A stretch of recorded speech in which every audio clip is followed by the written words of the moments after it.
السلام عليكم ورحمة الله وبركاته. أعوذ بالله السميع العليم من الشيطان الرجيم من همزه ونفخه ونفثه. بسم الله الرحمن الرحيم.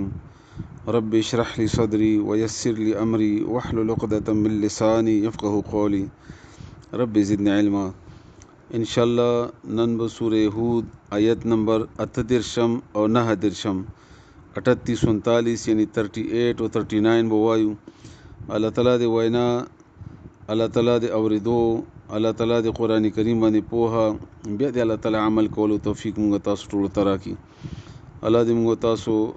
خپل زموږ بچی زموږ اهل خانه په قرآن باندې خسته کی. الله دې د قرآن کریم لپاره د دنیا د مشکلاتو د غمونو او د آخرت د مشکلاتو د غمونو الله تعالی د بچاو ذریعہ موږ لپاره جوړ کی. آمین ثم آمین. ورستنی آیات کې الله تعالی نوح علیہ السلام ته حکم وکړو چې زموږ د سترګو وړاندې ته کشتۍ جوړوا، زموږ حکم مطابق، خو ما سره به د کافرو باره کې خبرې نه کوي، یعنې هغې دپاره به سوالونه نه کوي چې دا بچ کا او دا معاف کا، دغه چې وورې د غر کېدو فیصله شوې ده نو دا به کېږي. نو خبره جاری وه، ویصنعو او جوړولی الفلک کشتۍ. نوح علیہ السلام لګیا شو، کشتۍ شروع کړله، ونې ماتول، بیا د هغې تختې وچول، بیا کشتۍ جوړول د الله تعالی په حکم باندې. نو وکلما کله به هم چې مره تېرېدل علیه د باندې ملعون سرداران، کله به هم چې د کشتۍ جوړوله د قوم سرداران به چې کله تېرېدل من قومه د قوم نه،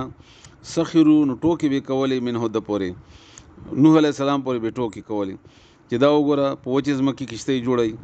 پرونه پورې خو تا ویلې چې زه پیغمبر یم، اوس راته نجار شوې، هغه اوس کشتیانې جوړوي او کشتۍ څوک په دریاب کې خو جوړوي، دا خو وچې ځمکې باندې نه دریاب شته نه اوبه شته، ورته دغسې ټوکې ټکرې به ورپورې کولې، مسخرې به کولې، هغوی بس هم پیغمبرانو پورې مسخرې کولې. ظالمان خلک، کافر خلک دغسې کوي، او دا ډېره خطرناکه خبره ده چې یو سړی تا دپاره د هدایت سوال کوي، د هدایت بلنه کوي، د الله تعالی طرف ته، د ایمان طرف ته، د اصلاح طرف ته، د قرآن طرف ته، او ته هغه پورې ټوکې کوي. نو الله تعالی خو په خپلو بندگانو داسې چې هغه د الله دپاره کار کوي او تور پورې مسخرې کوي، خفه کېږي ډېر زیات او غټه سزای وي. نو قال نو وویل نوح علیہ السلام ان کچرې تسخرو تاسو ټوکې کوئ منا موږ پورې، فانا نو بشکه موږ به هم نسخرو ټوکې وکړو، مذاق به وکړو، مسخرې به وکړو منکم تاسو پورې، کما لکه څنګه تسخرون تاسو موږ پورې ټوکې کوئ. نوح علیہ السلام ته خو پته وه چې نن دا خلک موږ پورې خاندي، سبا به عذاب راځي او دغه به هلاکیږي او دغه به تباه کېږي به، او دوی ته د خپل انجام هم پته نشته، او موږ په خبرې خو دوی ته اعتماد نشته، د الله خبره خو دوی مني نه، د پیغمبر خبره خو دوی مني نه. نو نوح علیہ السلام ته خو د هغې انجام معلوم و چې نن دغسې تاسو کوئ، نور ځان ته عذاب برابروئ، نور د الله قهر باندې ځان ککړوئ. فسوف بس ډېر زر ده تعلمونه چې تاسو به پته ولګي، تاسو به پوه شئ، اندازه به درته ولګي. من چې څوک دی اتیه چې راځي په هغه باندې عذاب و عذاب، یخزیه چې رسوا به کی، شرمېده به کی هغه، ویحل او راکوز به شي علیه په هغه باندې عذاب و عذاب مقیم د همیشګرۍ. همیشګرۍ مطلب دا دی چې دلته خو عذاب دی، یعنی طوفان دی راغلو هلاک شو، نو یو خو د دنیا ختمه شو، بیا ورپسې برزخ زندگی شروع شوه، کم ته چې موږ عام طور قبر وایو، نو هغه هم دوی دپاره عذاب دی، کافر دپاره خو مستقل عذاب دی، نو بیا هم عذاب دی،